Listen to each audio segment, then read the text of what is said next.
You know, RC's always been more iconic than you.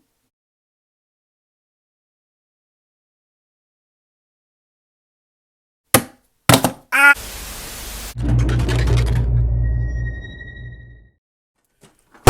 What's going on, everybody? Republic Cinema here, and in this video, we're going to be taking a look at the new Transformers Yolopark AMK Pro TF1 ELITA-1. Of course, I've already taken a look at the B127, and now it's time for ELITA-1. But before we take a look at the packaging, let's just talk about the character real quick. So unlike RC, ELITA-1's a little different. She may look like she has the same pink as RC, but the shading of the pink is a little darker. And throughout certain continuities, I think she would have a relationship with Optimus. I'm not sure how that went, because I haven't seen those other types of continuities. Well, except for Siege and Earthrise. I know how that went down. That was a very ridiculous way to write off a character. But anyways, she's back, and she's been given quite a bigger role than the role she had in Siege and Earthrise. Much like Orion Pax D16, B127, and a plethora of other mining bots that would eventually become Autobots, she was a cogless miner who was slightly higher in terms of ranks than the other miners. That's why she had her own team, but unfortunately she was demoted. I mean, it's not like it was her fault, as Orion Pax did start the whole chaos with the tunnel collapsing. I mean, at least everybody made it out, so who else hated Darkwing after that? But anyways, with that being said, I think it's time we take a look at this figure, starting with the packaging. On the front, you get this nice CG artwork of ELITA-1,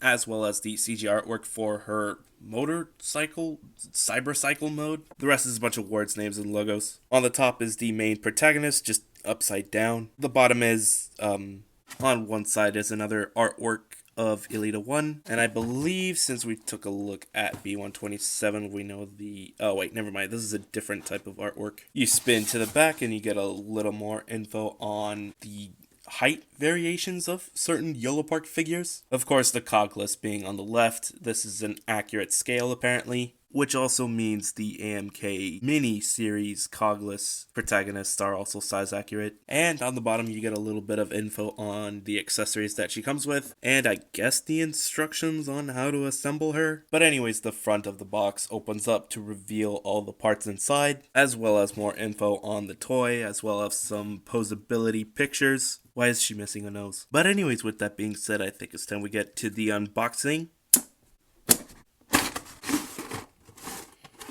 And here we have Elita somewhat out of the packaging, just still stuck inside the bubble wrap. Again, that's not what it's called. Inside the box, she also comes with the instruction manual, which appears to be bigger than the instruction manual for B127. And she also comes with this QR code. But anyways, I think it's time we move on to the assembly.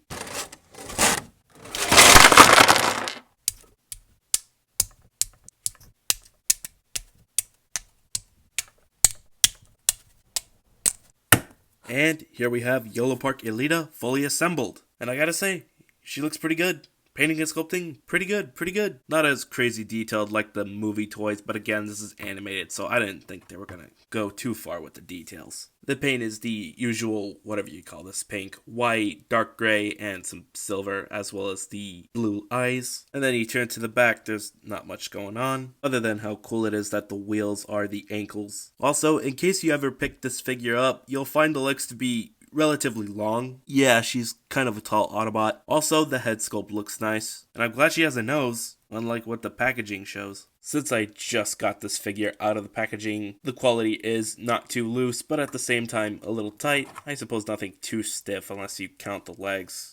That's pretty stiff. Again, I just got her out of the packaging, so not all joints are gonna be loosened up just yet. I'm gonna have to mess around with this figure a little more, and that probably should loosen up a few tight joints. But other than that, the quality is pretty great. I guess we just move on to accessories now. To start off with the different pairs of hands, I have chosen the closed-in fists as her primary hands. She does have one more pair where the hands are relaxed and opened, which could serve as a hands-up pose. And there's two different hand variants for her right hand, that being the pointy finger hand, which I suppose could serve as a "it's your fault Orion Pax" type of pose. And lastly, for her left arm, she also does come with a trigger finger hand, which again would have been useful if she came with a gun.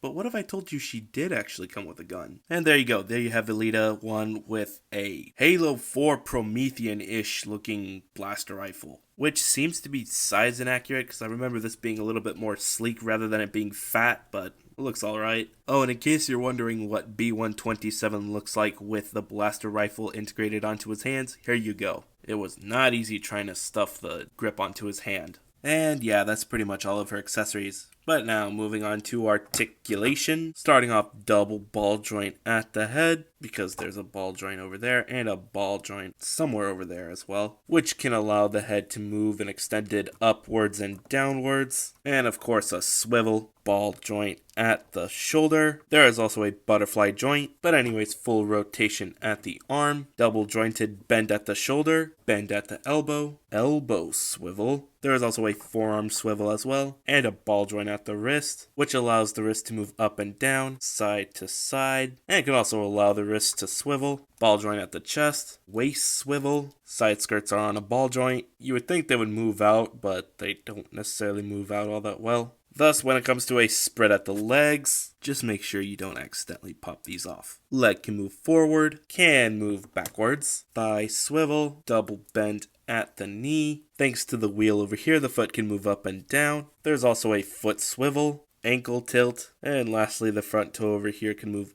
up and down, and that's pretty much the gist of the articulation. Again, as a Yolopark figure, the articulation allows for more dynamic poses, such as this, I guess. And now I think it's time we move on to size comparison, starting off with the recently reviewed Yolopark TFONE B127, and then moving on to some other Yolopark figures I own. Here she is next to the Yolopark Rise of the Beasts Bumblebee, Rise of the Beasts Optimus Prime, Scourge. Moving on to some other TF1 toys I own. Here she is next to the Studio Series TF1 Optimus Prime, Megatron, and then for some mainline Prime changers, here she is next to Orion Pax, Alpha Trion, the Quintesson High Commander, Sentinel Prime, B127, and then to throw in some others, here she is next to the Studio Series Bumblebee Movie RC, Studio Series Rise of the Beasts RC, Mainline Rise of the Beasts RC, Studio Series Revenge of the Fallen RC, Studio Series Revenge of the Fallen Elita-1, which is the only other Elita-1 toy I own. And lastly, here she is next to Chromia, which I lost a stand for her. And lastly, here we have Elita next to all the other TF1 figures I own. As you can see, the collection is slowly growing figure by figure. Again, it's a shame that there weren't that many mainline and Studio Series TF1 toys as there were for Rise of the Beasts. I'm sure eventually, as time goes on, there will be more Yolopark and Studio Series TF1 figures, but the TF1 figures we have for now will suffice. However, I am looking forward to what 2025 will have in terms of Studio Series and Yolopark TF1 toys, because there's like 6 of them coming out. Let me know if you guys are excited for those.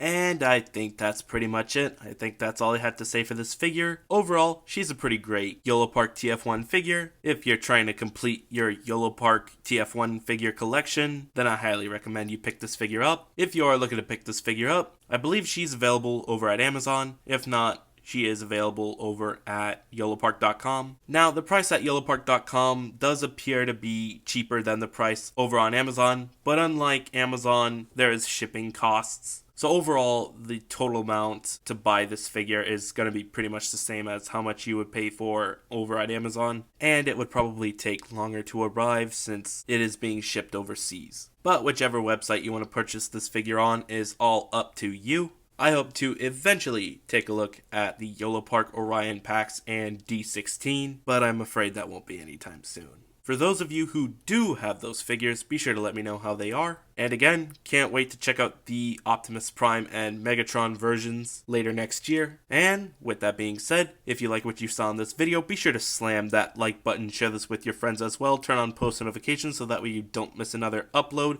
Be sure to let me know how I did in this video. And most importantly, be sure to hit that big red subscribe button. And yeah, I think that's pretty much it. Thank you very much for watching. tHaN!